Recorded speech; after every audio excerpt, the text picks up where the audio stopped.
Emily Carter never believed in ghosts. As a child, she had often listened to her grandmother's ghost stories, rolling her eyes at the idea of spirits haunting old houses or tormenting the living.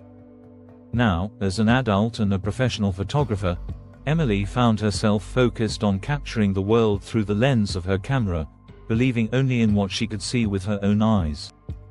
But everything changed the day she inherited Willowbrook House. Willowbrook was a sprawling, Victorian-era mansion that had stood for over a century.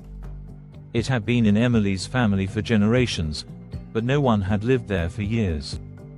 Emily's mother had often spoken of the house with a strange reverence, as if it were both a blessing and a curse. When Emily's mother passed away, Emily, the only living relative, found herself with the daunting responsibility of taking care of the estate. The house itself was beautiful, filled with intricate woodwork, large windows, and ornate furniture. But it was also cold, dark, and, as Emily quickly learned, incredibly isolating. It was located on the edge of town, far away from the bustle of city life. Emily thought she could manage. She'd go there to sort through her family's belongings, perhaps fix it up a little, and then sell it. That was the plan, at least. But the first night she stayed at Willowbrook, everything changed. The first sign Emily had spent the day cleaning out the dusty attic, sifting through old family photographs, and sorting through boxes filled with forgotten relics. By evening, she was exhausted, and she decided to retire to one of the guest rooms for a good night's sleep. She settled into bed, the house creaking with age around her. The wind outside howled, rattling the windows. At around 3 a.m., Emily was awoken by a loud bang coming from downstairs. She shot up in bed, her heart racing. Thinking it was just a branch scraping against the window, she tried to brush it off and return to sleep. But then came another bang, louder this time, and followed by a scraping sound, as if furniture was being dragged across the floor. Just the house settling, Emily muttered to herself, though she couldn't shake the uneasy feeling that crept up her spine. She grabbed her phone from the bedside table and texted her best friend, Sarah, asking if she could hear anything strange. Sarah responded almost immediately, asking if Emily was okay. It was then that Emily realized Sarah was half a country away. The sound continued. A loud crash followed by the sound of footsteps moving across the floor, as if someone, or something, was pacing through the house. Emily hesitated, her breath caught in her throat. She gathered the courage to get out of bed and slowly made her way down the hallway, clutching the phone tightly in her hand. The hallway was dark and oppressive, shadows stretching far across the walls. When she reached the top of the stairs, she hesitated. The sound of footsteps continued, but it was as if they were coming from below and above at the same time. She felt a chill that made her skin crawl, and before she could make the decision to retreat back to her room, the lights flickered, casting eerie shadows across the staircase. Against her better judgment, Emily descended the stairs, her heart pounding in her chest. As she reached the bottom, she froze. The living room furniture was askew. Chairs were overturned, the coffee table had been pushed against the far wall, and the curtains were ripped, hanging loosely from their rods. A cold breeze seemed to swirl around the room, and the hairs on the back of her neck stood on end. But the most unsettling part was the silence. Everything had been perfectly still for a moment, as if the house itself was holding its breath. The haunting intensifies over the next few days, the strange occurrences escalated. The house seemed to have a life of its own. Things were always out of place, objects moved when no one was around, lights flickered, and the temperature would drop suddenly, even when the heating system was running. But it wasn't just the physical changes. Emily began to feel a presence, something lurking just out of sight. A whisper in the corners of the rooms, a shadow darting out of the corner of her eye.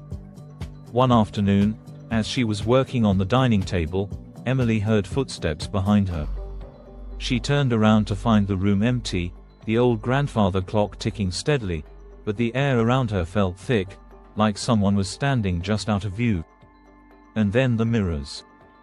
One night, as Emily passed by the large, antique mirror in the hallway, she caught a glimpse of something in the reflection. For a split second, she swore she saw a pale, transparent figure standing behind her, a woman, with hollow eyes, dressed in old-fashioned clothes. But when she turned around, the hallway was empty. It was then that Emily realized that this wasn't just a few weird noises or faulty wiring. There was something in the house, something not entirely human. The poltergeist reveals itself terrified. Emily began to research the history of Willowbrook House.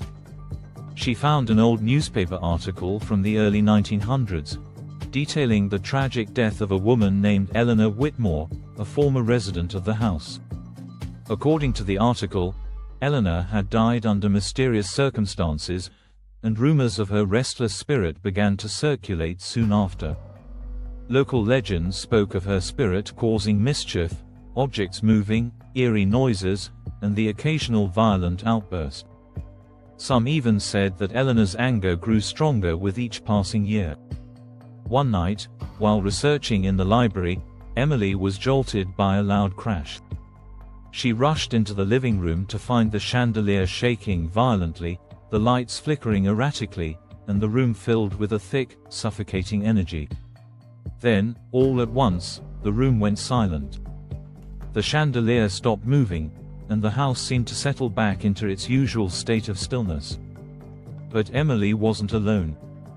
A cold, icy gust of wind rushed past her, and she heard a voice, faint but unmistakable, "Leave." The temperature in the room plummeted. Emily's breath turned to mist as she felt a presence behind her. Turning slowly, she saw the figure again, the woman in the mirror, standing just inches away. Her face was gaunt, her eyes dark and empty, and her mouth twisted into a sneer. The poltergeist was no longer content with simply moving objects. It was trying to communicate, to force Emily out of the house. Desperate to understand, Emily reached out to the local historian, a woman named Mrs. Mayfield, who had lived in Willowbrook many years ago. Mrs. Mayfield revealed that Eleanor Whitmore had never left the house, her spirit bound to it by a terrible curse. It was said that only one who shared Eleanor's bloodline could lift the curse, but it had to be done before the spirit grew too powerful. The final confrontation. As the days passed, the activity became more intense. Objects were thrown across the room, windows shattered, and strange, ghostly figures appeared at the edges of Emily's vision. But Emily wasn't ready to leave. She had come to realize that the key to ending the hauntings lay not in running away, but in confronting the spirit head-on. One night, she ventured into the basement, where the energy in the house seemed the strongest. There, she stood face to face with the ghostly form of Eleanor Whitmore. The spirit was angry, its presence suffocating and overwhelming. "Why are you here?" Emily demanded, her voice shaking. "What do you want from me?" The spirit's eyes burned with fury. "I want what was stolen from me. I want to be free," Eleanor whispered. In that moment, Emily understood. Eleanor wasn't just angry. She was trapped, unable to move on because of the curse that bound her to the house. And Emily, as the last of her bloodline, had the power to set her free. With trembling hands, Emily recited the words of an old ritual she had found in her research, asking for forgiveness on behalf of the house and releasing the spirit from its torment. For a brief moment, the room grew still. Then, with a final, mournful sigh, the ghost of Eleanor Whitmore faded into the air, leaving behind only silence. The aftermath. The house grew quiet after that night. The poltergeist was gone, and the oppressive energy that had once filled Willowbrook House dissipated. The mirrors no longer reflected ghostly figures, and the cold draft ceased. Emily stood in the now peaceful house, her heart still pounding, but her mind at ease. She had come to Willowbrook to sell the house, but instead, she had uncovered the dark secret that had haunted it for generations. Now, as the new caretaker, Emily vowed to protect the house and its history, so that the spirits who once lingered could rest in peace.